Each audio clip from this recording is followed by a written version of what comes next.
A feeling of worry, nervousness, or unease, typically about an imminent event or something with an uncertain outcome.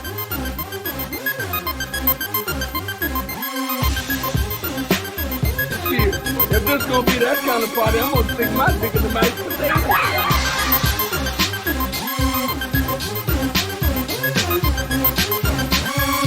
Oh God, they're gonna know I'm dumb.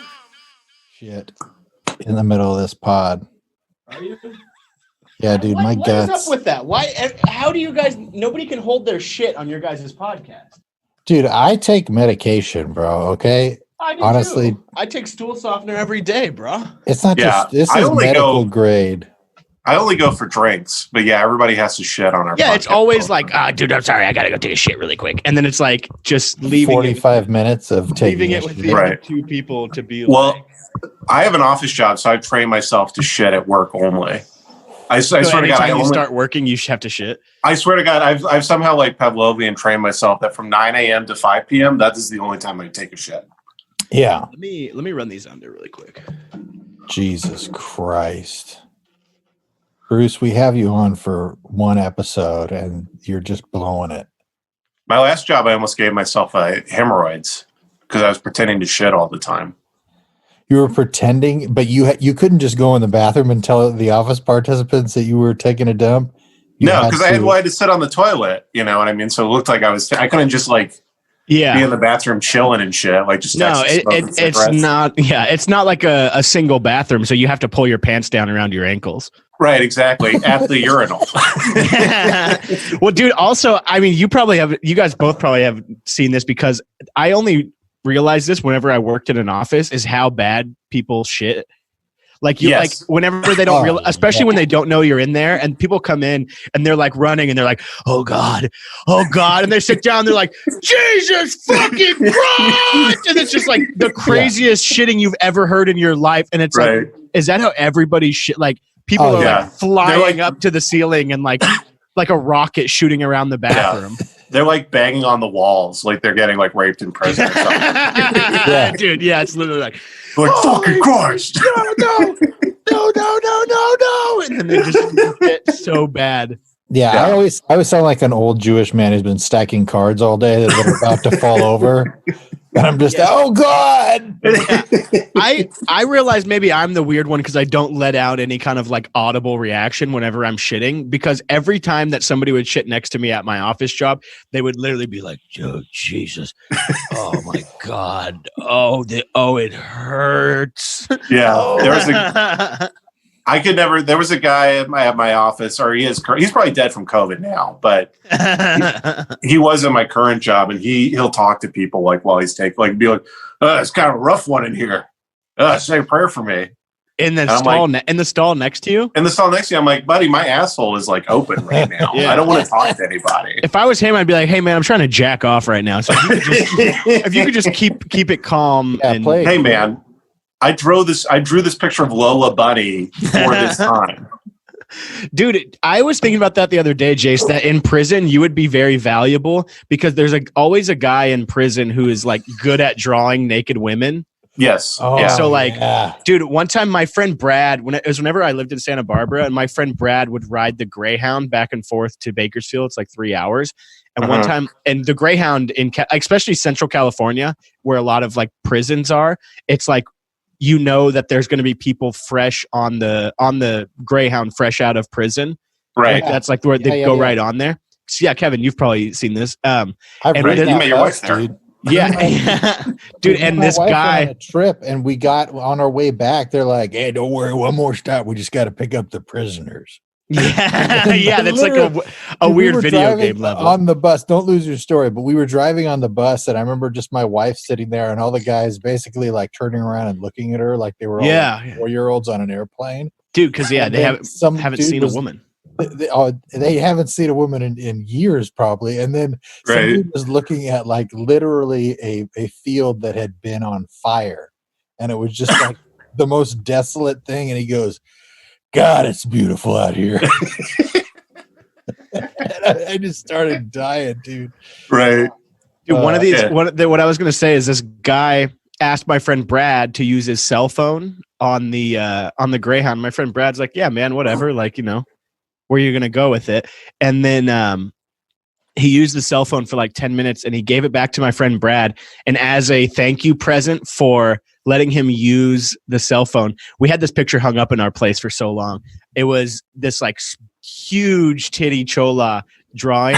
And she was bent down like in a catcher's position, and she was taking a piss, and like it was just like a huge puddle of piss all around her. And she had her huge titties out and like a bunch of tattoos, and she was just pissing all over the ground. And my friend Brad was like, "Dude, thanks, man! Like this is awesome." Wait, he gave him just a hand drawing he had made of that? Yeah. Oh, that's great. It was just like it was beautiful details on the drawing, but it was like he was the guy in prison that would draw naked women for the other prisoners as a thing to jack off to. But that's funny. You re-enter society, and that's your only form of currency. Yeah. I mean, is beat off material you drew. Yeah. We're moving back to that where it's like you're gonna go to 7-Eleven to get something, and they're gonna be like, "All right, that's gonna be 2 drawings, please," and it's gonna be like whatever you can give. Like, dude, that's gonna be. I'd usually charge like a whole carton for this. You can have it. Right. Yeah. In 5 years, I'm gonna be buying my insulin from just a robot cholo. Yeah, it's going to be like a $1 bill insert thing, but you have to insert your drawing, and he's going to be like, very sexy. Right, a robot with a big metal sombrero on. There's also in prison, there's a popular guy in each one who makes what they call fifis. Which what are those? It's like it's basically a pocket pussy. Yeah. Well, it's not basically a pocket pussy. It is a pocket pussy. Like basically, it's like, so like I have a job inside the prison. Some people do license plates. Some people make the food, and I make pocket pussies, homeboy. Yeah, it's like barely a pussy. Dog. Yeah. And some guy comes up. He's like, "You think you can make like a pocket asshole?" Jay Leno. Yeah. Jay Leno in prison. Like, you think you can make me a pocket asshole? Hey, how's it going? Less up and down, more circular. I murdered my black guitarist. Yeah, now I'm in prison. I won't stand for any Jay Leno slander. He's a good friend of mine. That's right. I forgot. Yeah. I will introduce the podcast. Hello, welcome to Brain Jail, folks. I'm Kevin Tinkin. As you can see to the left, top is Bruce Gray. Hey, everybody. Ben Avery is unavailable. He's too cool to record for 1.5 hours tops. Yeah. So I appreciate you guys letting me audition today. This is Bruce Gray auditioning for the part of Ben Avery on Brain Jail. Yeah. Here it is. I hope you guys okay. Yeah. So Bruce has been having gay sex for 2 months to prepare for this. Yeah. Part. So this is my Ben Avery audition. Is here it is right here. Here it is. You ready? I gotta get in character. What if Wee Man what if he joined QAnon, but then actually his penis was really big? And then I just start shitting on the microphone. Actually perfect. Yeah. Dude, it's like he never left. And at the bottom, you got Jace Wayne Avery at Sad Drawings by Jace. So this is a very special episode because Jace officially has COVID. Yeah, I've had COVID since Saturday. I've had COVID for a week now. And Ben thought he had COVID now twice in this last week, and him and his wife had to get a hotel because he's just going to infect the whole household. Right? Do the dogs have COVID now? Well, I spit in both their asses, so yeah. Well, you want to lube it up first. Put masks on the dogs. That has been kind of rough because I can't. Like, I got the house to myself, even though I'm just staying in my room. Right. I came down here to record, and that's the first time I've come out of my room in like a week. Yeah. But I can't pet Emma or Gracie either, so they're just like they look like they're about to kill themselves, honestly. Because they've like basically just spent time in solitary confinement for a week too. Jeez. Well, they're probably tired of each other. Yeah, Emma's shooting up heroin right now, and Gracie would if she could with that half arm. Some well wishes. You can send Jay some well wishes to brainjailpod@gmail.com. If you enjoy the podcast and you want Bruce to go away and Ben to come back, leave us a 5-star review. and say things should go back to normal. But yeah, I miss the hell out of you guys, man. It's once a week I get to actually see people, and I get to go and like spend time with you guys, and not having that really it really sucks, Yeah, It's I mean, I've had brutal. COVID, so it's worse for me. But No, it's worse. It's worse for me. I mean, I Because- spent most of the week concerned I was going to be on a tube in the hospital. But Yeah. Yeah, but I'm just a little lonely, so that's just worse. that has been the worst part about COVID, dude. And I get it because it's like I'm fucking radioactive right now. But everybody is like Katie can't go into work, which I get is like stressful and shit. And she's like losing money, but I'm just like, sorry, like, what did I do? You know what I mean? Everybody's pissed at you because like everybody's pissed at me, and I'm like, I get it. I'm sorry. I tried to be as safe as I could. I still had to go into work. Also, I've spent like 3 different days this week, like thinking I was about to go to the hospital, right. like when it was bad. You know what I mean? So then everybody's just pissed at me, and I'm also think I'm about to die. So yeah. Well, at this point, it's probably pretty chill to be you though, because it's like after you've gotten over like the worst of the COVID symptoms and you're starting to feel better. Now it's kind of just like as soon as you test negative for COVID, you could finally go out and have gay sex again. right, exactly. I mean, I'm going to hit all the clubs. I've been keeping them alive for years. Yeah, you're gonna you can go to any glory hole you want, Right. no mask, like Right. Yeah, I would Newsom do finally it. makes an announcement that we're free to go back outside. yeah. Hey boys, I don't know if you've heard of herd immunity, but I'm. Yeah, it's right in here, and you just spread your asshole. Come on in. I heard they've got vaccines in my ass. Yeah. I've got the cure right here between these cheeks. Right. Do people have sex through glory holes? Is there one guy who just like is well known for like just backing his asshole up to the hole? Oh, 100% they do, Bruce. There's some guy that shows up at the ER with splinters in his dick, and the doctor's like, "Glory hole accident." Hey, Yeah. like, Our uncle got AIDS through a glory hole. No Isn't way. that really? shit? Really? How does He got AIDS how through a do you piece of know? wood. I fucked him. No, that's what I always thought is like, how did he pinpoint it down to the exact location he got AIDS? But Well, I know they told us he was going to truck stops and having gay sex, so I figure that's probably got to be glory hole only, right? Are they just sucking and fucking at a truck stop? I think don't know. you don't have to have a glory hole. I think that's a real specific. Yeah. Do they hop into the cabin? Of yeah, the and 18-wheeler? the guy's just getting his dick sucked, and right when he's about to come, he goes, and everyone's like, "Oh, Ricky's coming again over there! Right. Get on there, Ricky! I'm getting my dick sucked, and I'm going, we got a big old cock. Come on and join our gay sex. Come on, get on, dude." Dude, I think about glory holes a lot in the straightest way. That I always just think of like a guy going into the wrong one, where like a guy thinks that he's about to get his dick sucked, but the guy on the other side also went into the wrong one, so they're just bumping dicks into the glory hole. They're like, no, Right, you it is a suck weird, No, you like- suck it. And the dick's just split. Yeah, they just Split in two. constantly- yeah. Yeah, they just go into each other. Fuck it. I do wonder what's the code of like the guy who sucks the dick and the guy who gets his dick sucked. I mean, the guy who is sucking dick is he's just kind of clocking in for his job. You know what I'm saying? Like, Right. he doesn't even enjoy it at this point, probably. He's just like, it's a Mhm. living and Like Fred Flintstone. All right. yeah, absolutely. And at the end, the big bird is like, stop. Put your dick. It's like the end of a cooking competition show where like, dicks down at exactly 5:00 because I don't want to get shut down by this. Yeah, exactly. I'm gonna fix my video because I've got it on my lap right now. I'm gonna fix it real quick. Yeah, Sorry, change it to gallery view and it'll Is Where your gallery dick too view? hot for the camera? on yours thing, is it showing only the person talking? No, it shows everybody. okay, cool. I got That's what I was everybody. gonna I just want to make sure it's because I keep laughing and then it shakes everything, and I just Yeah. I'm gonna I think put that it on a gives stool. people some entertainment, though. Yeah. It's like a It's like a Those, 4D thing. yeah, exactly a rumble seat, Yeah. but it's Kevin's dick. Dude, I sent in this sketch to SNL where it was a glory hole for women, where they would go in there, and then instead of a dick coming through the other side, it was just an ear, and it was a person, a man that would listen to you.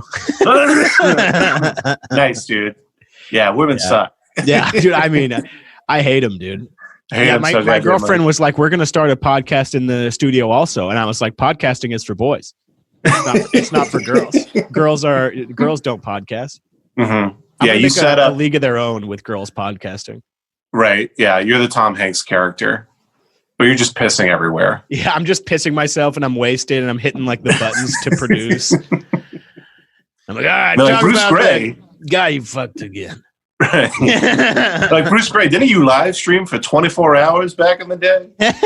Dude, yeah, I'm gonna make just a 24/7 podcast where I never stop podcasting. It's gonna be like the Truman Show. Yeah, you're gonna. I'm an EdTV guy, honestly. Dude, that honestly is not a bad idea. Like the people, because there's people that do like if they're called IRL streams. Oh Jesus! And they literally just stream their entire life. What do that they sounds do? pathetic. I mean, nothing. Like, I think, Jace, you should do it. Like, get a security camera for your room. Like, you could be like, well, just sitting here again. Just it would literally just be me jerking off. That would be the entire jerk cam show. Dude. That's money in the bank right there, dude. Right. I feel like you're just turning down checks right now. Well, that's what I told Kevin. I was like, dude, if I was smart, whenever I'm streaming on Twitch, I would have the camera recording my face, but then I would have a separate camera underneath the table that's just watching me play pocket pool the entire time. And it's just like I'm just going out to two separate websites constantly. If I was smart, but but not jerking off, like actually just like poking your balls. Oh yeah, just kind of like rubbing it through the pants, not even like anything. But like an actual pool cue, like you chalk your finger out. Yeah. And you like line up the ball. Yeah. Dude, yeah. That's what I'm gonna do is cut my finger off and then get like a pool stick like tip put on it, and then I'm gonna go to bars and I'm gonna be like a legendary pool player. Where it's like he's lined it up perfectly yet again. Yeah. That's gay finger dominoes. Gay finger dominoes. Yeah. Dude, one time we were at a bar, I was really wasted, and we were like, there was like some serious pool players there, and we had thought that they were done. So we were missing a ball on our table, and so my friend Mike had grabbed one of their balls off the table thinking that they weren't playing anymore. And then they came back over, and I was sitting down and I saw them coming back over, and I thought they were going to try to start a fight with us. So I pretended to be drunk and passed out on the bench because I didn't want these terrifying biker pool players to kick the shit out of us. Wait, you like literally went. Yeah, I was sitting down. I was very drunk, but I was sitting down on the bench and I saw those guys coming back over to like play, and I was like, "Oh no, they're going to be pissed that we took their ball." So I literally just pretended to be passed out drunk on the thing. You literally went on the seat. You possummed. Yeah, I literally did. And Kelly was there, and she was like, "Hey," she's like, "You can't sleep at the bar." And I was like, "Oh, I'm not asleep. I'm pretending." Yeah, I don't want to get raped with a pool cue right now. This is the whole thing. Then we get in the car. I'm like, you almost got me motherfucking raped with a pool cue out there. Right. Just push her through the window. You think that's Kevin, funny? what are you setting up? I'm sorry, dude.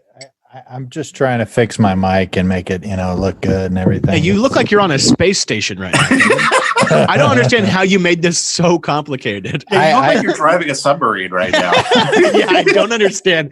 I don't understand your logic here at all. Well, dude, I got the I basically took like one of those foam Nerf balls or whatever, and I hollowed it out so that when I do voiceover recordings, I can do it with people in the background, and it doesn't, there's no background noise or whatever. So.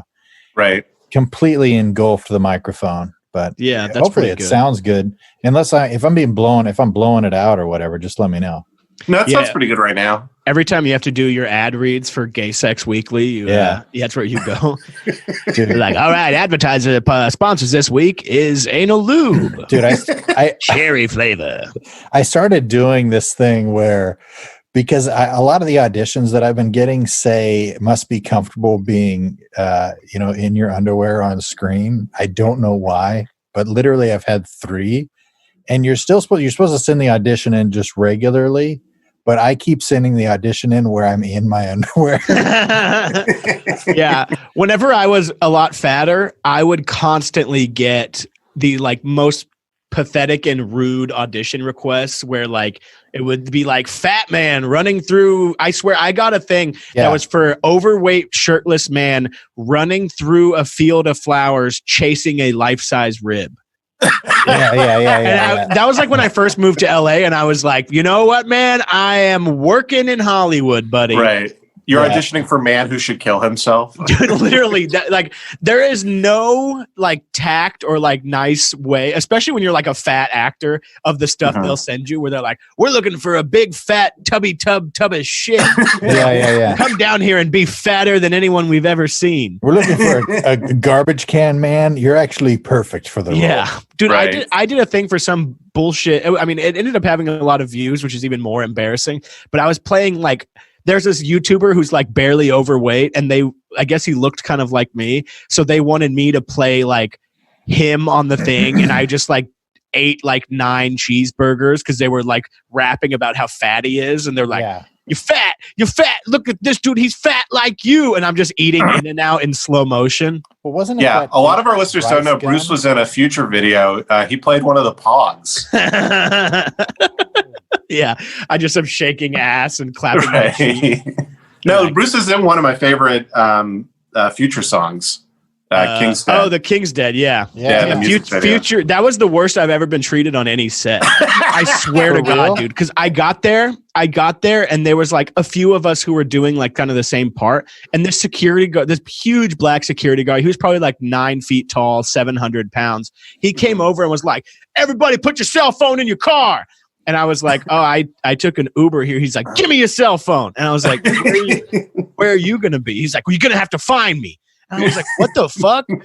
And then we were on set for 9 hours. We didn't get any food or anything. It was kind of a nightmare.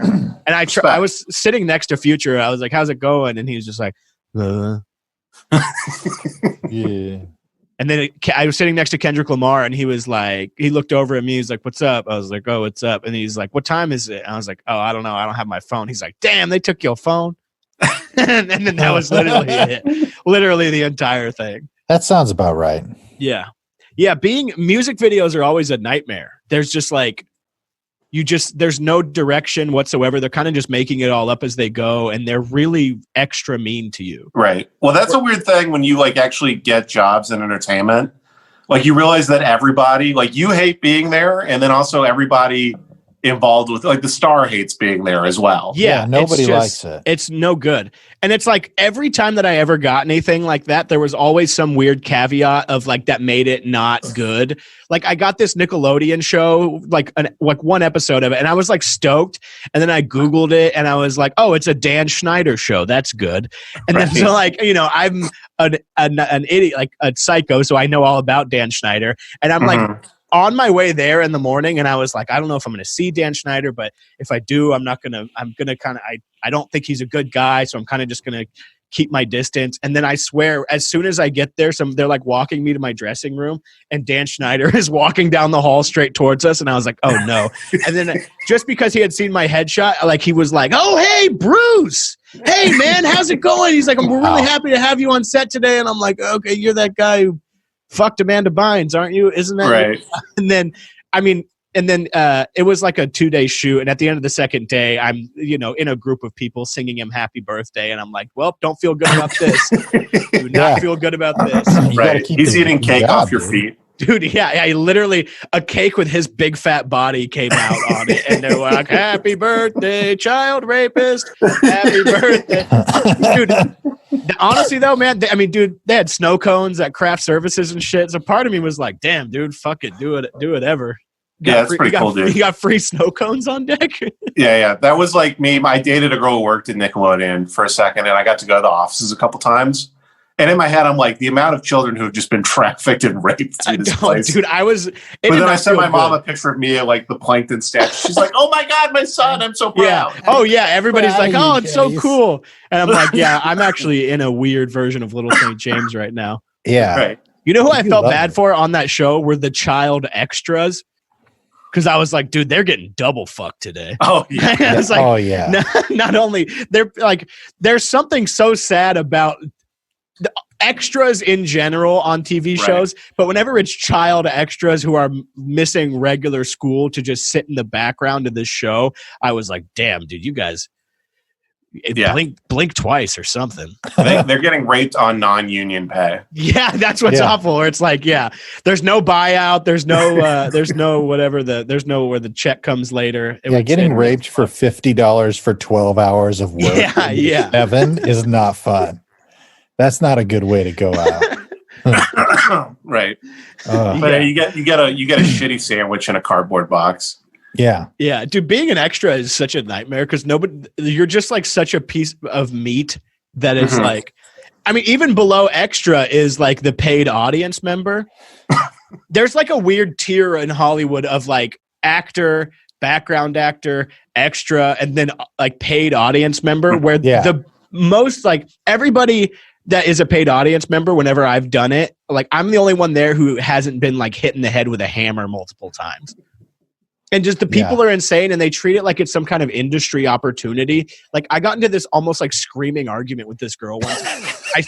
I swear, I was like, because they don't tell you anything. They don't feed you. You're there for 12 hours and all they give you is candy over and over again. Right. And like the warm-up guy comes out and he's like, we're going to do a dance contest. Who wants some candy? And it's like, I want to kill myself today. And like, dude, this girl was just insane. And she was like, asked the warm-up guy if she could sing for the audience.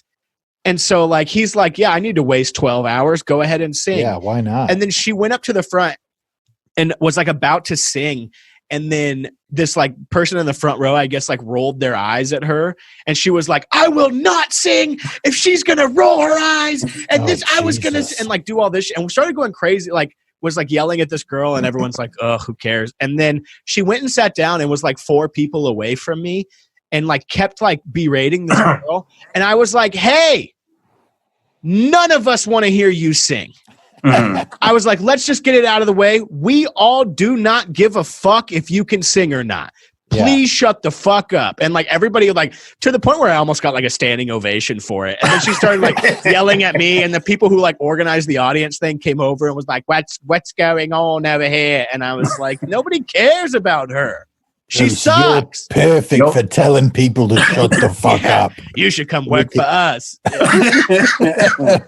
There was always this guy in charge of everybody at those things who was like this British guy who hated his job because he had to deal with retarded people all day long. And he would be like, look, if you sit there on your phone and you're not clapping, you're not going to get the full incentive of the day. If you get out of line, you're not going to get the full incentive. And it's just like, constantly was saying stuff. He's like, look, you can't be ass raping each other in line. You're not going to be getting the full incentive today. I mean, look, it's just my job. I Listen, row F, you're all wearing diapers. We can see that. Dude, it's not helpful. The smelliest, most retarded people I've ever met in my life was doing paid audience work. Yeah. I used to be the audience coordinator. It's a nightmare. Yeah, and you would have people, because I did a Letterman, you would have people come up, they're like, I love Dave, I've been wanting to see him for 20 years. And then, but they're like, they're covered in like roadkill and just like blood. Yeah, they literally got run over by a car on the way there and they don't even realize it. Well, and we would get in trouble. It was my job to be like our audience coordinator, Jennifer. I go, oh, Jennifer, we got a big fan of Dave here. And I would hold up a 4 behind their back. And the 4 means put them in the absolute worst spot that we have in the entire, like literally behind the DJ booth, like you're getting hit in the head by the lighting guy. Dude, it's just such a nightmare. And the whole thing with paid audience in LA, at least, because like you're making money being there, but it's because people like Steve Harvey have so many TV shows that they can't get people to come to them. And so like, and Steve Harvey is hilarious and like doesn't of course about anything. So dude, he would come out like and talk to the audience for a second. He'd be like, "What's up, y'all?" And he would just be like, I swear to God, sometimes he'd be like, my life is miserable. And I swear, he'd be like, yeah, my family's over at Disneyland today, but I can't go to Disneyland because people will come up and assault me. And like, I swear to God. And then he would be like, people, they bother me, man. People get mad at celebrities for having big houses. I got a bowling alley in my house. I can't go to no bowling alley with somebody going to come up and fucking bend me over and fuck me. Like, and then that's the funny thing is you realize that everybody, like literally the top of the mountain is misery. Oh, he is. Yeah, absolutely. Dude, at one time he had like 8 TV shows, a radio show, and all this stuff, and he's just completely miserable. And they only do it because they're terrified that it'll go away. Yeah. And they're right. Right. If they stop doing it, it'll just go away. They Yeah, I won't mean, get to do Steve it. Harvey used to live in his car, so he's like, I have to work until my mustache falls off. But dude, he's That's also hard. he's That's just hard work. he's an asshole too, because he would be like, man, they're always getting mad because I don't want to come out to no sound check. And that's what I told him. I said, look, if I come out to sound check, that means I'm gonna be coming out twice. And if I come out twice, I'm gonna need 2 checks. He's a smart dude. man. Yeah, but it's kind of one of those things though, where like people would get mad about like people like saying don't talk to me on set or like don't make eye contact with me, because it's like if they did that all day, they would just be talking to idiots all day. Right. Oh yeah. And it's like I almost feel that way just with you guys. I'm like, don't talk to me after the podcast is over. If I need to talk to you guys, I'll come on the podcast. Yeah, I only have conversations on podcasts from now on. Yeah, that's what you got to do is just record everything you're ever doing, build a brand, catch COVID, and die. Right. I was thinking, I was like, if I die, this will be great for my drawings. Yeah, it will. Everybody will pretend that they fucked with me when I was alive. Yeah, it would be like the Kobe Bryant Memorial at the Staples Center, but it would just be people putting up a bunch of pictures of like Shrek sucking his own dick. Like, we love James, man. He made us think about like Shrek's dick. Like female comics on the East Side would follow me so they could share and be like, I always loved James. He was fantastic. So good looking and thin. He just I fucked him actually, and he fucked me good. Yeah, he had good dick. Right. He had a good stick game and right. Kind of shit. If we had money, man, I would love to put like one of your Shrek sucking his own dick pictures on a billboard in Hollywood. Yeah. Oh, dude, I thought about it because I was making stickers, and I was like, literally, what can I make on a sticker that wouldn't? Like, I'm like, I don't want to like put Shrek, eating Fiona's ass on a sticker, and then like a kid sees it or something. Why not? Right. That's how you make new podcasters. Is you show them something like that at an early age. Well, That's dude, the genesis of every autistic guy who needs to do comedy for some reason. Yeah. Yeah. My daughter, she's an artist. She draws stuff and she makes little animations and stuff. And so I was telling her about you. I was like, yeah, Jace is a really good artist too. And she's like, oh, let me see some of his drawings. And I you're was like, oh, fuck.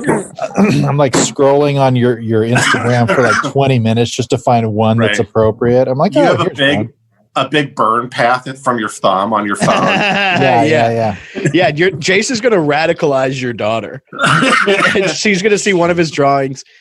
Do you think that your daughter has like a secret stash of drawings? Like she shows you the fun ones and like the cool ones, and then you find other ones where it's like her beheading the entire family. It's like, what is this? It says it's just a bunch of soldiers here. And she's like, oh, that's the Third Reich. Yeah. Wait, we learned about Hitler in school. I love the uniforms. I had to recreate them. She's drawing Sonic as a Nazi. Yeah. Dude, she's already been through so much Hollywood, just crazy bullshit already as like a kid. I mean, her entire class of 9-year-olds all try to turn her into a lesbian. And, really? Oh, you told me about that. Yeah. It's, it drove me. And then she would come home and like, she'd be like crying or whatever. And so we'd get her to talk about some of this stuff. And then I remember she came home and she's like, yeah, I told all my friends that I'm not a lesbian because I learned what a lesbian is and that's not what I am. And they flipped out and they're like, don't listen to your parents. They're trying to control you. And I'm the fuck, man? See, dude, these kids got to get, I don't even know, man. Dude, what the fuck? I'm ready to move to like Texas or something, man. I'm ready to move to the most conservative place in the world. Just like, I'm like, look, I just would prefer if everybody was like, you go to hell if you don't have straight sex with your wife.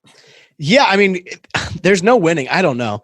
That's like kind of whenever we were moving up here where we didn't want to look at any places in Portland. Cause obviously I'm a very liberal person, but I'm not a fucking psychopath. I thought I was liberal until some of this stuff happened. And now I'm just like, oh gosh, I'm George Bush. Yeah. I'm George Bush. Kevin's a big fan of the Iraq War. I love it. I love knocking down buildings. Keep it going. Yeah. Kevin has 30 years. Kevin has that Charles Barkley hat that says fuck Iraq. That shit is so funny. Have you seen that, Tinkin? No. Oh, that's from like whenever it was like from the first Iraq war where Charles Barkley showed up to like a press conference wearing a hat that just said "fuck Iraq." Yeah. That's great. It's great. I think it's in the U.S. like Dream Team documentary, right? Yeah. Dude, They're just like Charles Barkley was a fan of the international crowd, and it's just Yeah. him saying, like, Iraq. you fuck Middle Eastern people. Jeez. Oh my goodness. Yeah. That's such. What do kids even learn that shit? I don't know. The internet? Yeah. Well, And then the guys are literally just like, having like booger flicking contests and like, Yeah. guys like, rule. Yeah. And she's like, I like hanging out with these guys because, they're just silly. Like they're just being gross. Yeah. Yeah. They're all like, Well, queef, queef, queef, queef, queef, queef. And she's like, okay, one more time. Dude, it's just basically, all the dudes are just doing Stern pretty much. Yeah. It's the lesser of two non-binary. evils. What's up with that? Yeah. It's pretty impossible to explain to a kid how overrated being cool in school is and like how little all of this will matter. Cause it's like all of those people, I don't know, which is kind of, I wish somebody would have broke it down more to me of just how unimportant it is to be cool in any like elementary, middle, high school, any of that. Because I was like, I just want to be cool and have fun. Well, everybody who was like cool growing up is like literally like their lives are like really sad now. Oh, like dude, most of the kids who were cool at my middle school are all dead of heroin overdose. I swear to God. So many kids to God. Died in like street racing accidents. Yeah, and they like died. Oxycontin overdoses. Yeah, I know this kid who I thought was like, he was like a grade or two older than me, and I always thought he was so cool. And then he was like car surfing, like on top of the car, and he fell off and got his fucking head run over and popped like a watermelon. And it's like, they all die like Tarantino, like style deaths. all of them. There was like kids who were older than me that were like really good at skateboarding, and I was like, dude, he's gonna be like a pro skater. And now he's like an OxyContin addict who works at a mechanic shop. What? None of it matters. Yeah, all the jocks are still like, I got buddies that still talk about, like their Uncle Rico from Napoleon Dynamite. Oh, yeah. They're like, if I could have gone pro. Yeah, I could. Oh, you should have seen me. I could throw a 93-mile-an-hour fastball. My granddaddy used to tell this story all the time about how he was on like, I swear to God, I think it was like JV football, like back in the day. He's like, number 2 junior varsity running back came around the corner. I was playing defense, and I had to stop him. And I bared down, and he knocked the shit out of me and scored a touchdown. And they won that game 75-0. But God damn it, I tried. And I was that was literally 60 years ago. Yeah, that's insane. And that's all the players were all white, and so it's like he got the shit knocked out of him by like a 5'8", 120-pound guy, and he's like the only Mexican guy in the county. Yeah. There's so many kids that I grew up with who were like star athletes where like everyone is like, oh, he's going to go pro. And then like a year after high school, he's just like not even doing well at the community college around the corner. And it's like, that's like, I mean, sports is good for stuff like that. Like, especially like travel, like club sports whenever you're younger. Cause there was like a thing where like we were good in our area. And I talked about this on my podcast the other day, but it was like, I remember specifically when we were like 10, this team in baseball came, it was like a tournament, and we thought we were good. And then I remember it was this team called Monet, and it was all black kids. All black kids. Wait, they were called Monet.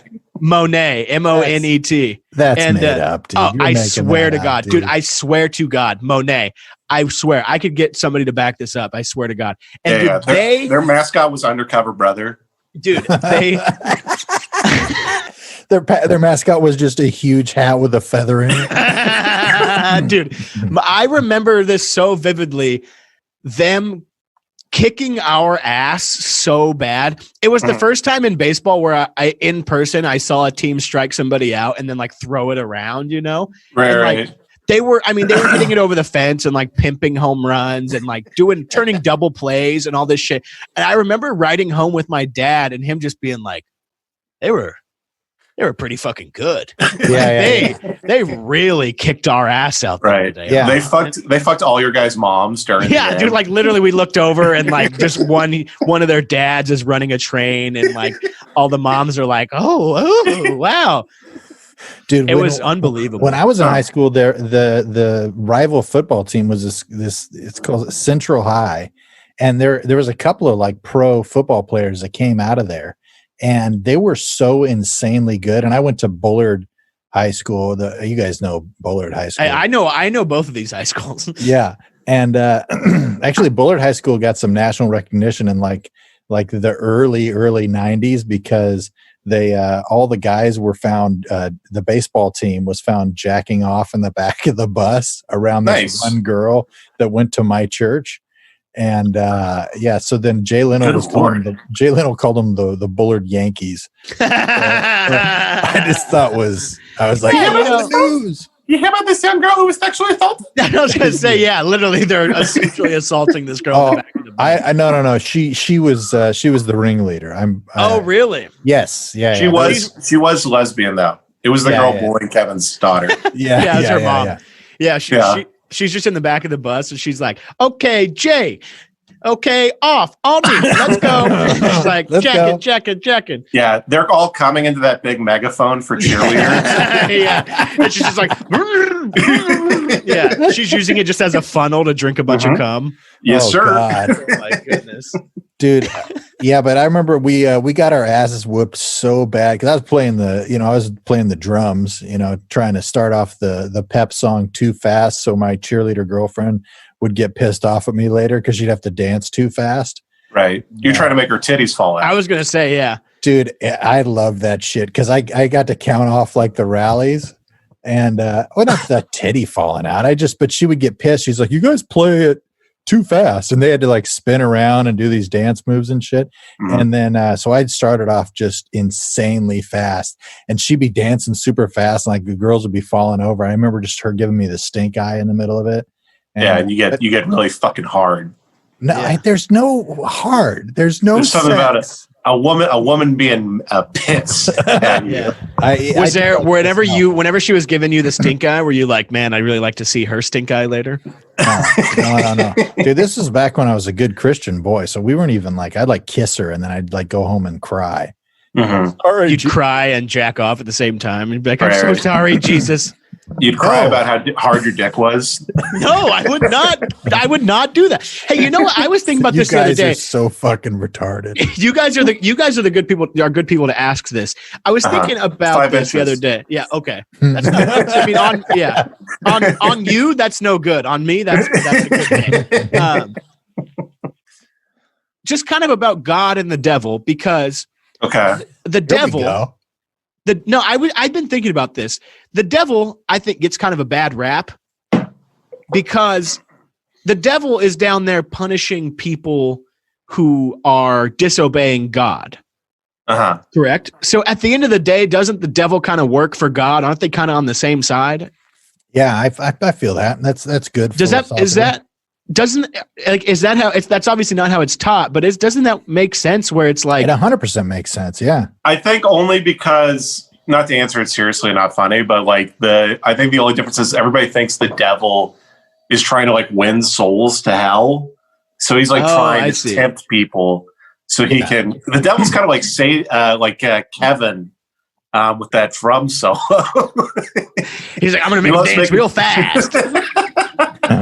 And by fast, I mean, I'm going to make them say slurs, and then they're going to come down here. Mm-hmm. I make their titties fall out at a bar, and then they have to go to hell. The end of that story where we got our ass whooped by Central High School, dude, I just remember like we were going away, and like the security guards were trying to separate everybody so that like we wouldn't get in a fight because we were trying to fight them the whole time, or I wasn't, but a bunch of people were. But I just remember them just calling us faggots across the football field, just like in unison, like the grandparents, the moms, like everything. It's a faggot over there. Oh, yeah. Dude, I remember like in football, whenever we would play like teams from like worse areas in my hometown, where like the parents of like black kids playing football where these kids are a million times better than us. I knew this would happen if we had Bruce on. No, they would they would like truck us over and like truck us like hard. And then I would be like on the ground and they'd be like, oh, number 32, he just whooped your ass.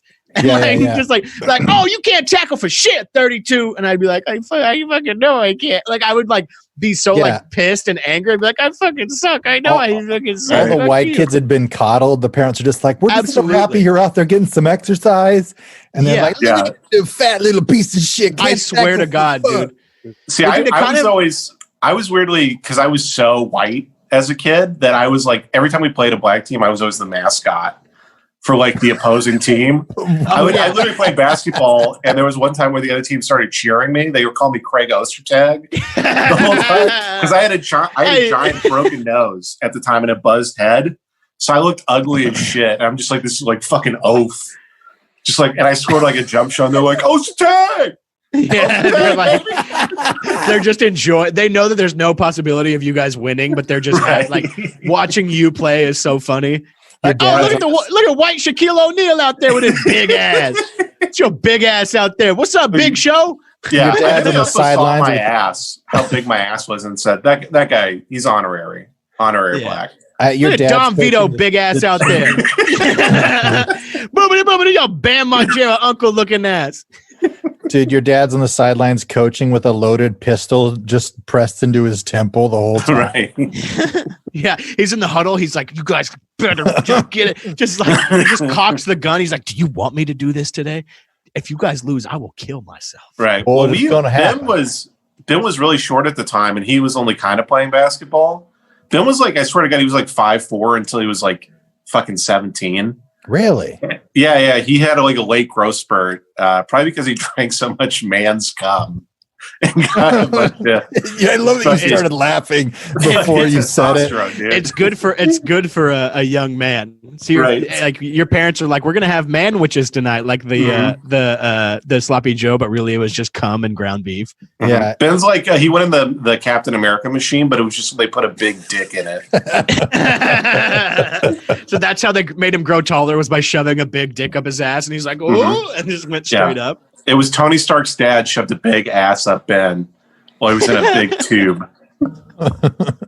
No, but he went to, we would play Summer League was when we played against all the black kids because we would go into the city to play.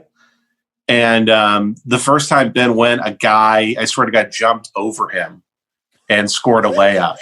Dude, and that's the same. Yes. Yeah, Ben like quit like 2 days after that.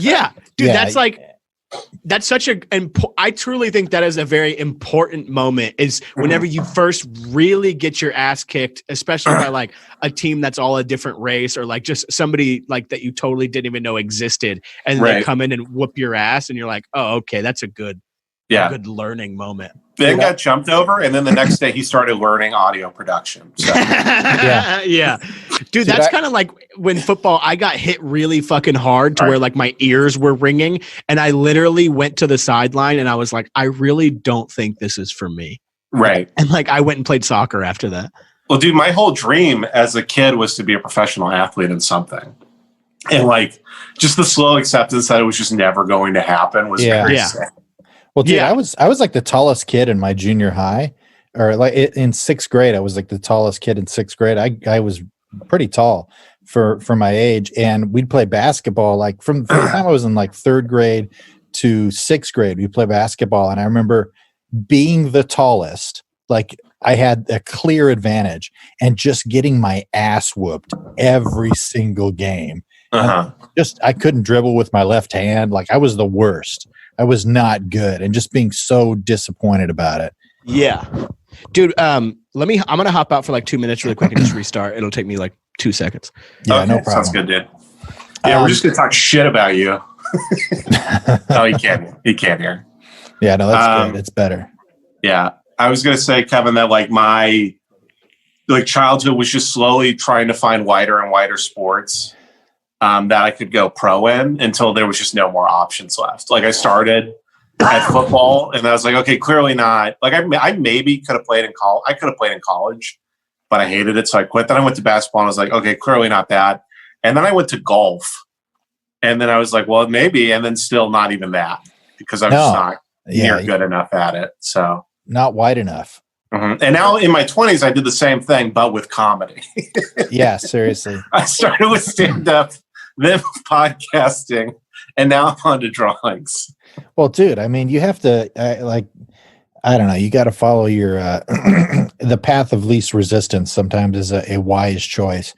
But, man, you have COVID and I'm clearing my throat every 3 seconds. Mm-hmm. But yeah, it's hard to be like, oh yeah, this is not working, so I should move on to something else. You're like, I don't know. For me, I'm just like, no, I'm sticking with this. I don't give a shit. I remember telling somebody, if nobody ever pays me for comedy ever, and I just get booed I don't give a shit. I'm doing this till I die. And it's just, it's very, I'm a great American is what I'm trying to say. Is that true though? Would you really, like, if you were that unsuccessul, just keep doing it? There's no way. I couldn't handle it. There's no fucking way. No, I have to get, like, if I have, like, I remember getting off stage where literally every joke landed except for like one little like segue, like bullshit thing that I randomly said, like between jokes or whatever, didn't land. And then getting off stage and being like, fuck, I just gotta, I guess, like on the verge of tears. Like, I guess maybe this ain't for me. Like, and then the guy be like, dude, you had a great set. What is wrong with you? And I'm like, yeah, but I think like when I said that thing in the middle about, remember when I was talking about Cocker Spaniels? They didn't really dig that much. And he's just like, you're being an idiot. I have to have some sort of feedback. That's why, dude, when like, and I should not feed the trolls on this at all, but when like somebody like sends in anything that's like slightly negative about the podcast or just not positive, I'm just like, I'm freaking out. Like, I'm sick of this fucking bullshit. Like, dude, I literally like lose my mind. That's like the worst thing you could have said, by the way. Oh yeah, that's awful. That now they're just going to be like, I can get a rise out of that idiot Tinkin over there. Yeah, I'm very sensitive. I'm too sensitive. It's not good. Yeah, I mean, I'm the same way where I'll get like one like thumbs down on like the YouTube video of the podcast, and I'll be like, why the fuck do I even do this? Why would I even keep doing this if somebody's going to fucking thumbs down this shit? Yeah, exactly. But dude, Sandler had said something kind of similar to that on your pal Mike Sandler. Yeah, Mike Sandler, who works at the county dump. This is the guy who works at Bruce's sandwich shop. Yeah, that's why they call him Sandler. Now, on Conan's podcast, he was talking about like doing these like arena shows and how he'll be like playing and like having a good time, and then in like the middle of a song, he'll see a guy in like the very back row of the very top of the arena, like getting up to go like get something or go to the bathroom, and he'll in his head just be like, where the fuck are you going? Yeah. Right. Like what do you shit. like oh, sorry. I was gonna say that's like the funny thing about, like, we were talking about this earlier with like show hosts, but like seeing like Ben and Tim's success, it's funny to just see because I've seen enough up close and all, like, just nothing makes you happy.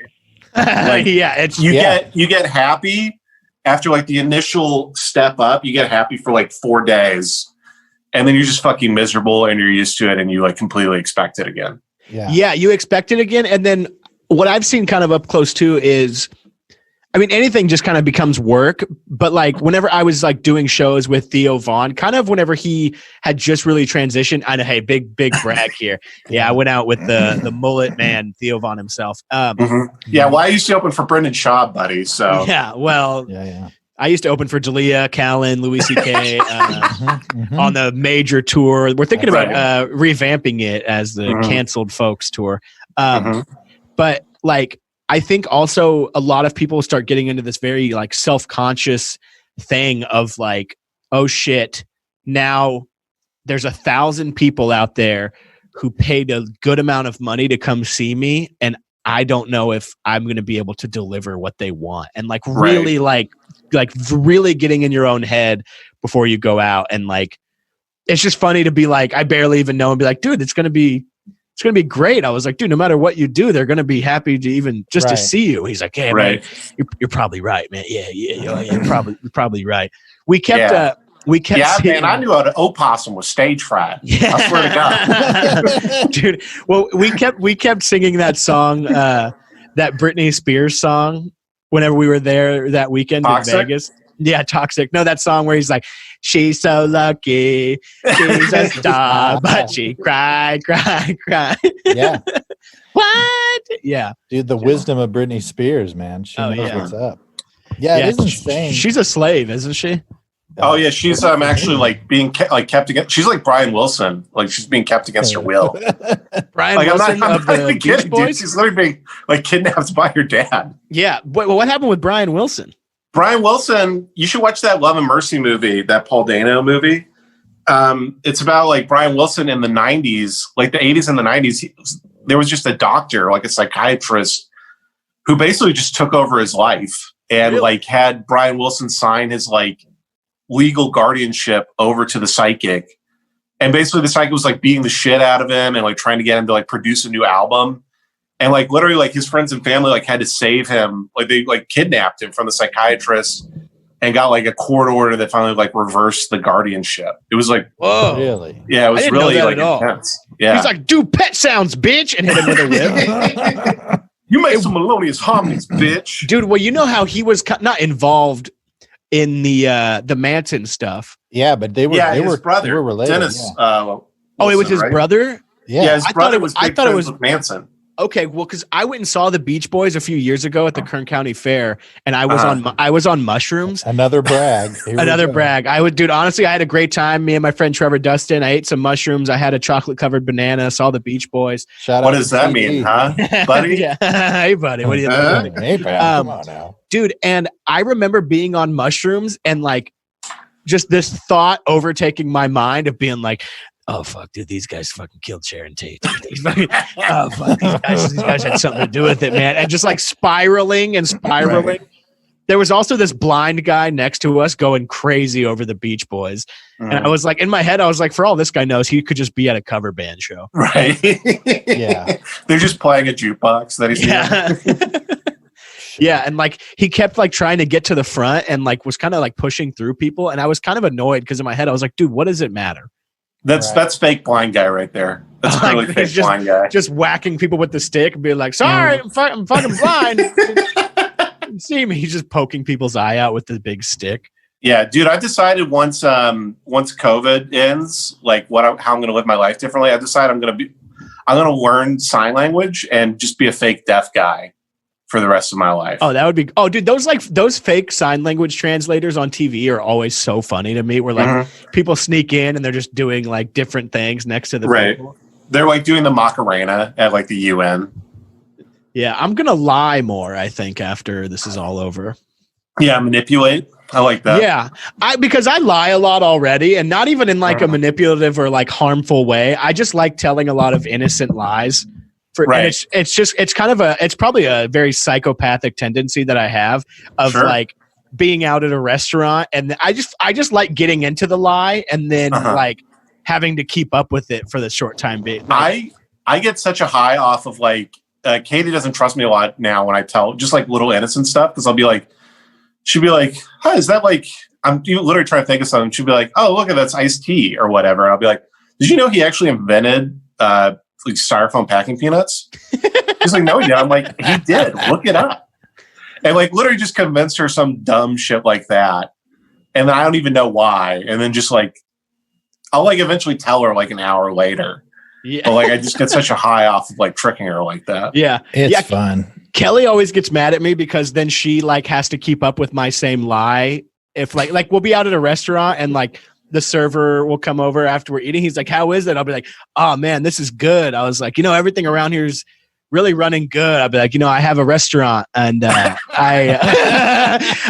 got a restaurant and it's really nice to just see people like doing it right, and like, it's hard to build up a staff like this. And, it's not an easy thing to do. And then they'll be like, "Oh, you have where's your restaurant?" I'm like, "Oh, it's like up in like, northwest Washington, small town. It's kind of just like our own little thing. It's really cool." Like, oh, what's the name of the city? And you're like, yeah. And like, I always will have something like that. Like, cause I did it. We were at Boa Steakhouse for our anniversary. And I was like, just told the waiter, I was like, "Oh man, it's, it's good." like, everything here is running really nice, man. We like to see it. I was like, I got a place. And then he was like, oh, cool. Where's it at? I was like, actually, we're down here visiting from Portland. So it's right outside of Portland in like a smaller place called Tualatin.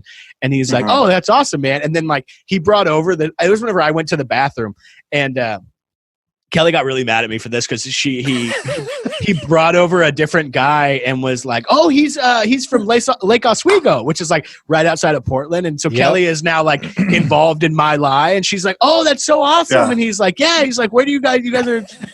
You're literally like the steamed ham scene from The Simpsons. Yeah, dude. And it's like, well, I'm from upstate New York. I've never heard of it. Yeah.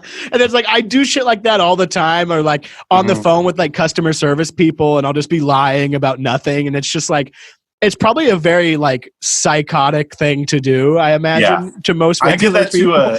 I did that on a sales call literally like 2 weeks ago. I have this old Jewish client named Frederick, and he literally he calls me up. He's like, Jace, I have some questions about the terms and agreements. Like, he's so angry all the time, and it makes me nervous. And he just goes, Jace, I need to understand, do you work on Saturdays? Can I talk to you tomorrow? And I don't know. I just panicked. I go, no, I like to spend time with my family on the weekends. And he goes, you have children? I go, I have 2 girls. So me and my wife, which I literally made up an entire family that I'm like taking care of. Dude, yeah, well, you're like, I've talked to him like 10 times. You're like, my daughter, she actually is missing half of her brain, so her head looks like kind of a deflated basketball. And it's hard, she wears a helmet all the time. Right. Like, that's terrible. Yeah, and she's a whore. The deformed girl's a whore. Yeah, well, the only way my job, I do okay, but the only way we really make money is she gets fucked in her dented in head on OnlyFans. He's like, OnlyFans? She's like, yeah, it's kind of a website for people to kind of, it's cool. It's kind of like working for yourself a little bit. And he's like, oh, I got to try. I will also do, like, if people start talking in a certain accent or something, I will feel myself start to talk like that. In an unconscious mirror. Have you noticed that with yourself? Yeah, I absolutely understand. I do the same thing. Yeah. Mm-hmm. Yeah. I've literally had it where I've been with Mexican clients and they're like, okay, we talk to you later. And I'm like, okay, goodbye. And it's like, you're not even trying to be offensive. It's just like a natural reaction. Not at all. Like, I don't even realize I'm doing it. It's just psychopathy. Well, dude, that's how the only way I can survive being friends with you guys, where like, this whole podcast or whatever, I'll just be like, I also fucked my dad on 9/11. Yeah. Hell yeah. Well, what's funny is then me is like, that's not, I've never heard you talk like that. I'm like, yeah, but the cool kids have sex with their dads. Well, dude, you know what? He's even like, I've been like trying to like post more of that stuff in my drawings. And like, I've been realizing like, that's just a form of humor that's been around forever. Like Beethoven literally, I posted this on Instagram. Beethoven literally like did an opera called Lick My Ass Till It's Clean. No, he didn't. And it's about, I swear to God, go look at my Instagram later. It's about licking the shit out of his ass. And he just did it because he thought it was funny.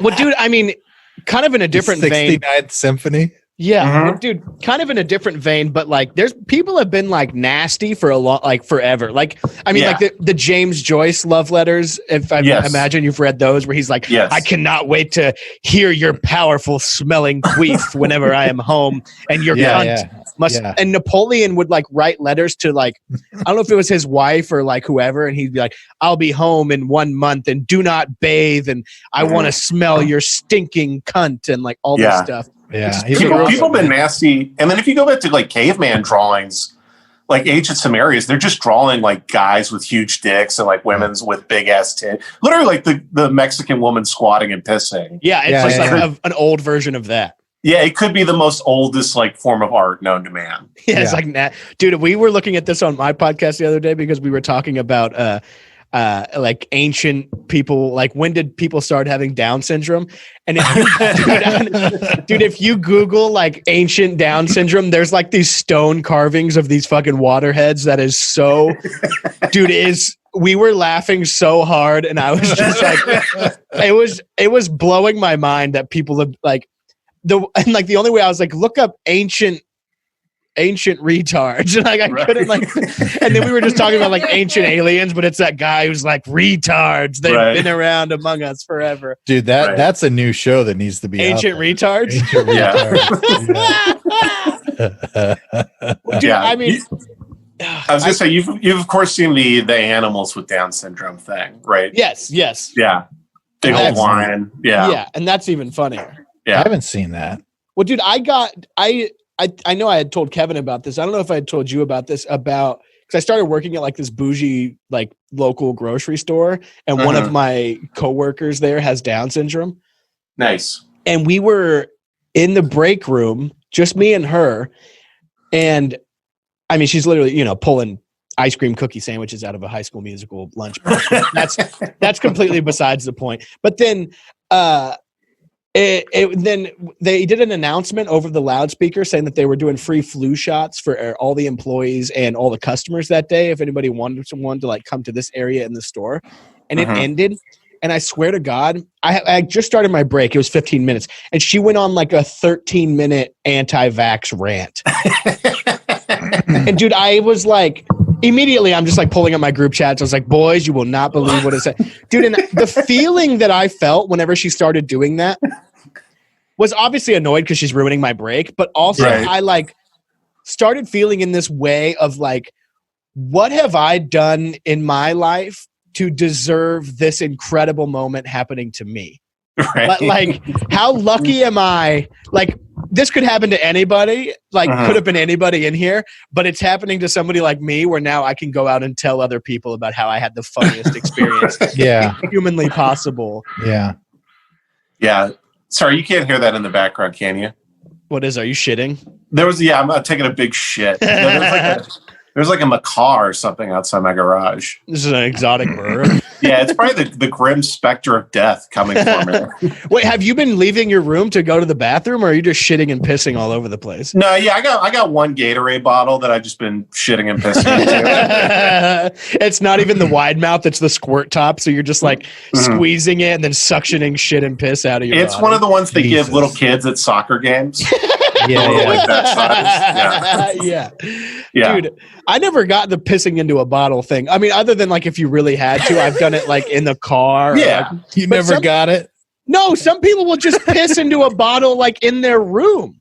Yeah, like they're just too lazy to go to the bathroom. Some people do that. Like Howard Hughes or whatever. I had to do that. I had to do that this week because Katie was home for a second to get something. I really had to piss. So I'm just like, Katie's like, do you need anything? And I'm like just pissing into a bottle standing in the middle of my room. Damn. Yeah. Honestly, that's kind of the life, though. You're just pissing, shitting, and coming all into the same Gatorade bottle. Mm-hmm. Yeah. Yes, sir. Dude, I mean, so how are you trying feeling? To grow a baby? Are you feeling okay? Like how do you feel like it's getting I'm feeling better now. It got a little rough there for a second. Like you said, it definitely like you could definitely see how this could kill like old people and shit like pretty easy. Like were you doing like breathing exercises of trying to just, I guess, because what I had read, fuck about, that like, trying shit, to dude. Open your diaphragm, or were you kind of just like, finally, please take me? Yeah, I was kind of like, God, this is it, bro. Yeah, you're like, I saw an exit on the highway finally. Right. Like, if you want to take me, fool, like, let's go. Let's do this shit. Was any part of you kind of reverting back to any like higher power type shit of being like, if I die, fucking maybe I should be praying in some way? Yeah, I always fucking do that, man. When I'm on airplanes too, I like immediately start believing in God again. Yeah. And I'm like, God will take me. He'll take me to heaven and I'll be with my grandparents and be happy. Yeah. And I'll live for 1,000,000 years. Yeah. But then in the back of my head, I'm like, nah, I'm fucking, there's nothing. You're just going to not exist anymore. Yeah. Well, then, like, you know how when you're on an airplane and it'll make a noise that, like, it probably makes every time, but then you're like, nope, that's a noise of crashing an airplane. Here we go. Let's do it. It's just somebody opening up a pretzel bag. Right. Like when an airplane takes off and it's like turning away. Yes. Like to go over the thing. And then it actually turns the engines down to keep noise down for people who live around airports. Yeah. And I know that intellectually, but every time it happens, I just assume the plane is like about to fall out of the sky. Yeah, well, that's the worst part about flying out of LAX is that it always goes directly over the ocean and then it banks at like basically turns the plane upside down and starts flipping and doing all kinds of shit. And I'm like, nope, well, this is the part where the engine breaks off and I fucking turn into Amelia Earhart. Yeah, you're looking out the window and you're looking directly down, like at the fucking ground, like that you're about to crash into. Bruce, you do kind of look like Amelia Earhart. No bullshit. Oh, thanks, dude. Yeah, she's my celebrity hall pass. Do you have one? She's your women crush Wednesday. Yeah. They just found her bones apparently. Did they really? Were they hot? Yeah, I found them and I licked them and I was like, ooh, that tastes like Earhart, baby. Oh, she a nasty bitch. Yeah, I love the pioneers, man. They fucking give me hard. Mm-hmm. Dude, the other day I was just not even like of a serious thing of kind of just like fucking around. I was talking to Kelly and we were looking at somebody. I think we were looking at Casey Musgraves, who's like a super hot country singer. And I was like, oh man, I was like, if I had the chance, would you be mad if I banged Casey Musgraves? And she was like, and I was like, no. She's like, I don't know. I was like, that would be like my celebrity, whatever. And I'd be like, who would yours be? And she sat and thought for like 20 seconds and then said Jonah Hill. And I was like, what? Yeah. I was like, out of any dude, I swear to God, to you, dude, I swear that's exactly how I felt. I was like, you mean like thin Jonah Hill, right? And then she was like, I like it when he was kind of like, I don't know, like kind of like your weight. Yeah, like Moneyball Jonah Hill. Yeah. Dude, well, there was you'd rather she said like Michael Clark Duncan or something. Yeah, just literally like, I was like, what? And then there was another time, I mean, this is a huge name drop, but whenever I was going to the Jay Leno show and I knew that we were going to like hang out backstage and whatever, I was just joking, but I was like, would you be mad if I got fucked by Jay Leno tonight? And then she was like, I would think it was strange, but I don't think it would be mad because I think it would help your career. And I was like, let's get married right now. Dude, I was literally typical woman. Yeah. Dude, I was literally thinking about this morning. I don't even know why, but just to myself, I was like, would you date Kevin from The Office? If it could help your career. I was like, huh. I was thinking about it for a second. That would be truly the most horrific sex possible. Oh yeah. Hey, we both throw up during the middle of it. Yeah, like you would just be both very winded. Right. You would both just kind of turn into the big monster from Ghostbusters. Like he would throw up onto my back and then I would throw up onto the bed. You're like, can I be an audience member on The Office now? Yeah, people watching would be like, people are so into The Office and so lame that they'd be like, oh, he's throwing up. It's just like that time he spilled the chili. Right. Look, it's just like on The Office. We're like in a deep relationship though. Like we sit on the couch with blankets and we like watch The Office together. And I'm like, baby, that was such a funny scene. And then I kiss him. Like, baby, you're so talented. Baby, I don't know why they thought you was retarded in that one episode. I thought that was offensive, baby. Yeah. Like you guys are in a loving relationship to the point where you have like pet names for each other and shit. K-Dog. Yeah. You're wearing matching muumuus. Yeah. But you guys are like, you're like an old two bugs. Yeah. You have two dogs and their faces are on the blankets and like your dog dads and like you love your dogs and they wear coats and sweaters. Yeah. But we then meet each other's families. Yeah. You guys are like an old school, like 50s gay couple where you're just roommates. And then like, there's always one moment at the end of the night when you're going into your separate rooms. And like, there's a moment where it's like, oh wait, are they going to go into the same room? Is tonight the night that they sleep in the same bed? Boy, I tell you, honey, I'd love to have gay sex with you now. Hey, pal, good to see your butthole. Hey, pal, why don't you get your hands over here and jerk me off? It's me, Radio 50s guy, has gay sex. Yeah, old school gay couples were always funny where it's just like, oh, that's my grandpa. He's an old man, and that's his roommate, Bill. Right. My grandpa makes $200,000 a year, but for some reason he needs another man there to help cover the rent. Yeah. My grandpa who ran his own auto parts company has his roommate. Yeah. I'm not gay. Yeah, his Puerto Rican roommate who's 25. Yeah, dude, honestly, this is very similar to my uncle and his boyfriend, Jeremy, they've been together for like 10 years, where my uncle works in oil. So he works literally on oil rigs. Like he is a 100% Central California man.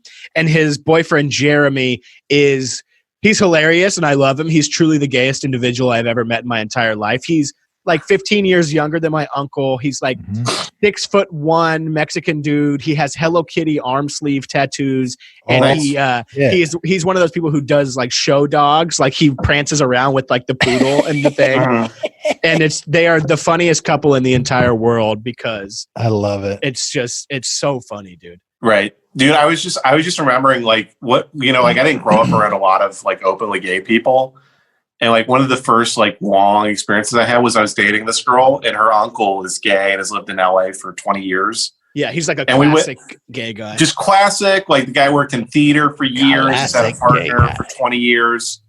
Like, has like Angels in America poster on the wall, very successful, well-to-do, just gay man. And we went over and we're hanging out and then we're having like a deep conversation for hours. He's giving us this wine, telling us life stories, giving like me advice on life and stuff like that. You're like, and then I just passed out, and then I don't. Well, then it was like this whole fucking like thing, and I was like in my head, I'm like, man, this is like a beautiful moment getting to like meet these two people, and then I just like looked at both of them, just like being two guys just sitting close to each other. I was like, what a bunch of fucking gay guys. Just gonna go fuck each other and shit. Dude, that's y'all. That's perfect. Yeah, literally just like, but man, that's gross. Hey man, I respect y'all and I like having all this wine and shit, but y'all, man. Hey, y'all gay. Smell like that ain't natural, brother. Like you just getting super homophobic. Yeah. Just have one too many glasses of wine and you turn into like a 90s Def Jam comic. Right. Imagine fucking another man's ass. Come on, man. Yeah, it's very I almost feel very fortunate to have been around a lot of gay people growing up because my family is all pretty conservative and like the whole Central California is like one of the more conservative areas in the country. And it's like, but my aunt is a lesbian, but a world-class lesbian. Like she won 3 college softball national championships. Damn.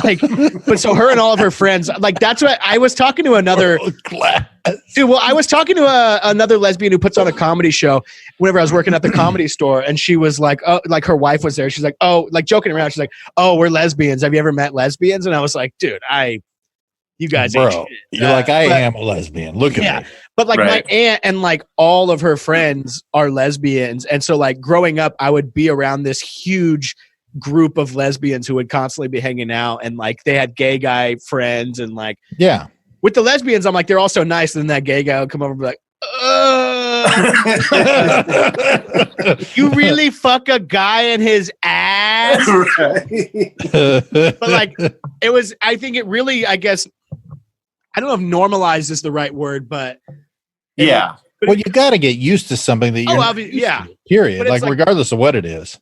Yeah, but it's almost always also even also growing up around a lot of Black people and Mexican people, it's also the same thing where it's I feel lucky to have done that because dude, I truly love spending time around gay people. Whenever I was living in West Hollywood, I was here we go. Yeah, all right, guys, this is it. This is where we figure out Bruce raped a man 5 years ago.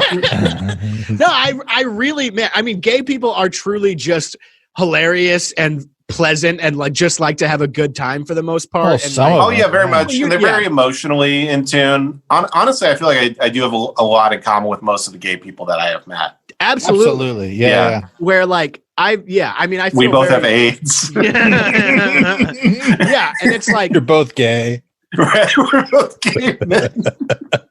But it's also I've talked to Kevin about this before, is in LA and places like that, especially where people are moving from especially people whose parents have a lot of money, they move from these different parts of the country where it is just mostly, fucking waspy white people. And they just, it's not that I don't even probably think they realize they're doing it, but they are overly supportive in almost a fetishization way. And they just don't really know how to act properly around people that are different than them. So they turn it on to a weird extent instead of just being this isn't fucking, I even have that because in Texas, we grew up around mostly I grew up around a couple of Black kids, but we grew up around mostly Mexican kids. So if like when I was in my early 20s, if I was around somebody like gay or like black or like Jewish, even though I had friends who were all those things, I would kind of, there'd be in my head, I'd be like, okay, just act normal.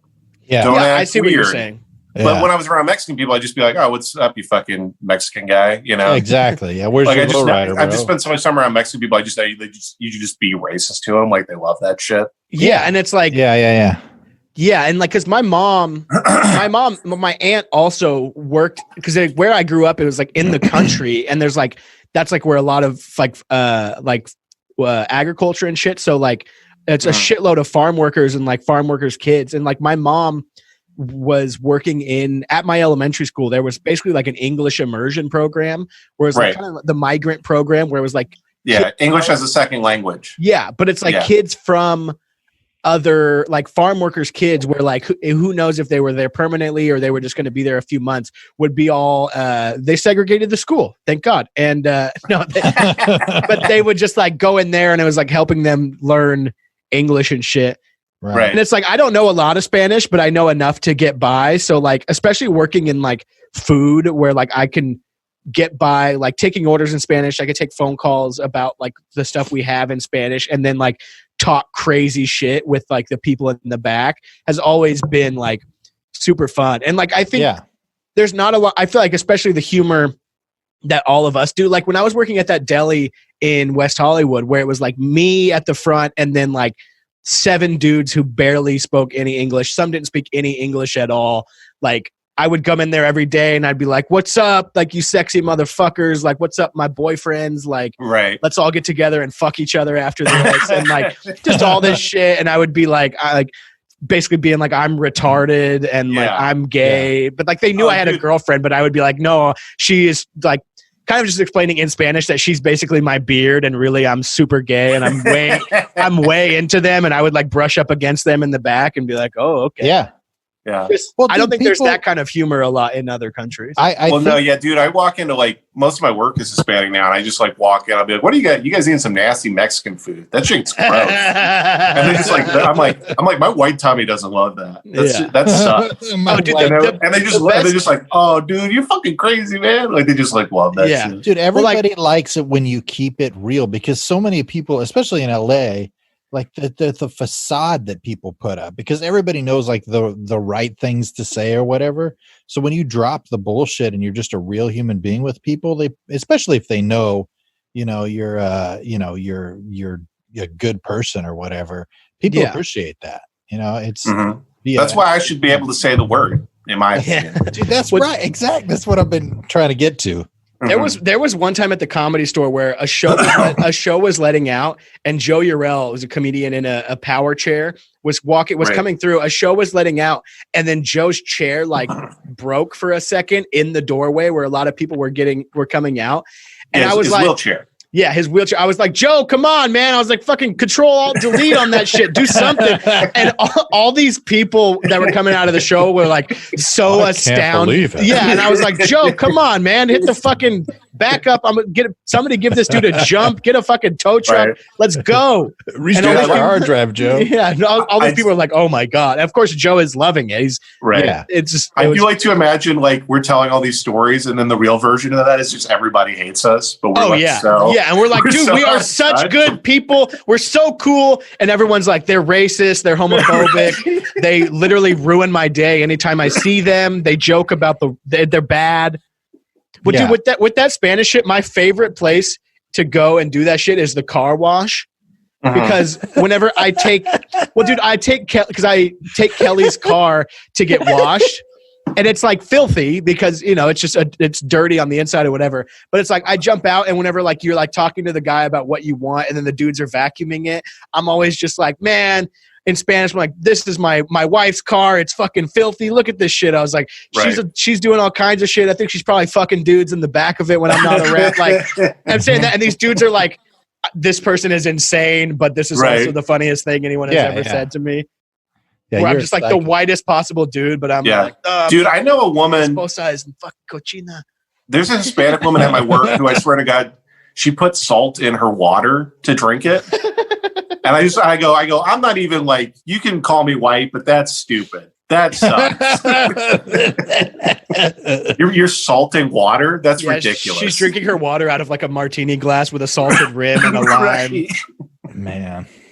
No, it's very good. It's very good. No, you put the chili in the water. Oh my god. Tapatio on my milk. Hey, Tapatio honey, on my this water milk. is raw, sweetie. Okay? Well, You about to get uninvited from the cookout. well, I think we've thoroughly proved that we're good. We're three of the good ones. You know? Yeah. And we're gonna wrap it up here. But Jace, you're doing okay. I'm probably not going to die at this point, so Okay. should be all good. Bruce, I love you, buddy. I'm glad to have you on the pod, man. Yeah, dude. Thank you. I truly dude. appreciate it. You guys are good. Bruce, you want to shout out your podcast real Yeah, quick? please. So I am on the Ben Shapiro show. I produce that. No, the gray area on everywhere you listen to podcasts and YouTube. Don't downvote it and be rude. Mhm. Give it a 5-star review. And if you want me to replace Ben on this show, give Brain Jail 1 star. I can be way more retarded. Just let me know what you guys want me to be. And Right. More homophobic, more into conspiracy theories. Just let us know. Please. Yeah, I could talk about internet things that one other person in the world has ever heard of. Right. And, If you want to just, space out and not talk on the podcast for 30 minutes at a time, go for it. yeah, I'll go take a 2-hour shit during the podcast. Yeah. Jace, I can replace you also if you. I could audition. Oh, yeah? It's basically just like laughing really loud, and then in the very end, being like, "Why don't I just kill myself today?" And then replacing Kevin would just be like, "Ben, will you shut the fuck up, man? I'm so tired of the shit. My daughter's trying to be a lesbian, and you don't give a fuck. And shut up, Jace, with that fucking crying, man. Shut up." Dude, That's me. we're gonna film this podcast. We're gonna film this podcast Nutty Professor style with Bruce. Yeah, it's just gonna be me and at 3 different angles. It takes me 12 hours to do one episode. You're talking to tennis balls in our garage. Well, hopefully we'll be back to normal next week. I don't know. Ben has been crazy busy with stuff going on with Tim. So yeah, you definitely, not that they need any plugs or whatever, but check out what Ben's been doing with Tim Dillon and whatnot. There's a lot of cool stuff going on there. Be sure to follow Jace, Sad Drawings by Jace. Send him cameos. Me and Bruce sent him a cameo from Chris Hansen. From Chris Hansen. Cameo. That That literally so well. almost killed me because I was Dude. not breathing that well at the time. Well, me and Laughing Kevin my were ass off. what's something nice that we could do? Because I was told him, what's something nice we could do for Jace? And I was like, dude, we should find him a cameo of somebody very random. What were the other Right. choices? We were looking at a couple of different ones. Roxanne Gay, I know you said. Roxanne Gay was $100. I didn't realize till after that William Hung was only $30. That would have been very good. There was a few where I was just like, because I was looking through it for a while, and then like the best bargain and funny was Chris Hansen. Yeah. Yeah, that was a great choice because I was a big fan of that show back in the day. Yeah. Whenever you, what was your reaction whenever you rooting whenever for the Predators? Well, as soon as you opened that? I started and I was like, they must have just found this like the whole time because it takes a while before he actually says something that could be from you guys only. Like he doesn't say and Bruce Gray until like 45 seconds in. So I was like, I don't know if this is, and then when he said Bruce Gray, that's when I started like losing my shit. I was like, this is so funny. And then in the end, because I told him to say something where I was like, I told him in the thing, I was like, if you could be like, I hope to meet you one day and hopefully it's not on my show. Right. Like, Jace, check out, I want you to, keep watching my show. Don't be on it. Just, Yeah. And then he's like, maybe work on some better jokes and. Right. And just roasting the shit out of me. Yeah, he's like, maybe you should have been working on maybe you should be working on your act Right. instead of talking to young men online. and then Castman sent me that woman who I thought was just a trans model at first because she had so much work done, and she's like, "Mi amor, Jason, with just their huge jugs." Well, Ari Manis That girl had done was this. so hot; it was ridiculous. Ari Manis She was had trans as fuck, dude. Ari Manis had done this video a few years ago where it was like a fake fan mail video where it was like chat like webcam models like jacking off and being like, Ari Manis, you're the funniest comedian. And so I was gonna ask him who I could get to do that, of just a dude cranking his huge hog and being like, because one of the guys, I swear to God, one of the guys that was jacking off and saying it had a tattoo of a swastika with a circle and a line through it. Yes. Yeah. So, which obviously, I feel like if you have that tattoo, it means you had the normal swastika 100%. and then you changed your mind later. Yes. I love the eureka moment he probably had of I know what I do. Yeah. But they just turn it into a box. Like, it would be so much easier to turn it into like the Windows login screen. Or like the Brady Bunch, where it's the 6 squares. Yeah. Well, dude, thank you guys. I truly, I don't want to sound not straight, but I am very appreciative of you guys having me on. I'm a big fan of the podcast. I never listen to podcasts of people I know, but I do listen to Brain Jail every week. Right. That's and awesome. We're big fans of Bruce, so you should go check out his stuff because he's really funny. And me and Bruce play Warzone on Twitch every Thursday night. Every Thursday at 8 p.m. Pacific, and then every Wednesday, the following Wednesday on the Gray Area YouTube channel is like a compilation of that, of us just saying stuff, and then just me wrecking ass. Oh yeah. You're real beast mode on there. Really, yeah, I'm fully cracked on COD, my guy. The most uncomfortable part about recording that stuff on Twitch is the fact that my family is like literally 12 feet away the entire time. So Bruce is like on there just being like, man, this motherfucker fucked my ass so fucking hard, shit, cocksucker. Dude, I rage out on that shit. Yeah, and I'm over there going, yes, my posterior is quite sore after that engagement. Well, dude, Kevin is always by his family, I'll tell this very last thing and then we can end it. I'm in charge of the podcast. But Kevin is always like, gosh, dang it. And it reminds me, I went to a college bowl game with one of my friends who graduated from BYU, which is a Mormon college. And so we were in the alumni section, and BYU is just getting their ass kicked, and it's all these pissed off Mormons. And whenever the other team scored like the touchdown to really seal the deal, it was quiet. And then this dude just stood up and went, gosh, dang it! Like, was at the very end of his vote, and that was like as far as he will go in cursing and whatever. Yeah. Well, that was part of my makeup of who I was for a long time. It's just trying not to say fuck you or just trying not to curse like forever. So I'm like, God darn it, I'll be dipped in the honey. I'll be so dipped if I'm so dipped. Yeah. You better come over here and dip me, baby. All right. Well, please go leave a 5-star review on the iTunes website. Like I said, I apologize for the weird format this week and last week and whatnot. If you're a fan, please stick around and share with your friends and your family. If you could listen to this with just the youngest person in your family that's the most impressionable. We really want to try to indoctrinate the next generation into, just our brand of just straight up, just fucked humor. And, for my 2 if children. If your kid likes the chive, check out Brain Jail. Hey, man. And if you're tired of the podcast hosts always farting in the mic, having COVID, being all old and full of gout, come to the gray area. Dude, are you shigniting us right now, dude? All up in the videos, dude. I remember watching that in the microphone. Like, oh shit, he's calling out P Diddy. Yeah, dude. Yeah, we should start a big podcast beef, and then we should shoot one of us. I'm gonna give Bruce AIDS. Yeah, AIDS having motherfucker.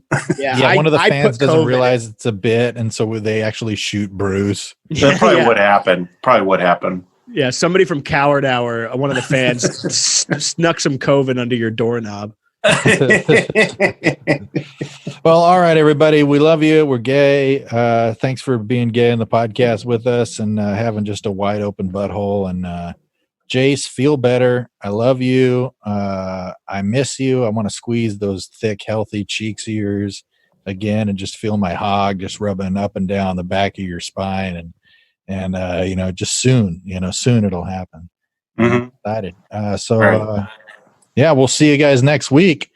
Bye. Bruce is taking a selfie. I'm taking a picture of the thing so I can brag to my grandchildren one day. All right, see you, everyone. Kevin, do you need to grab the recording real quick?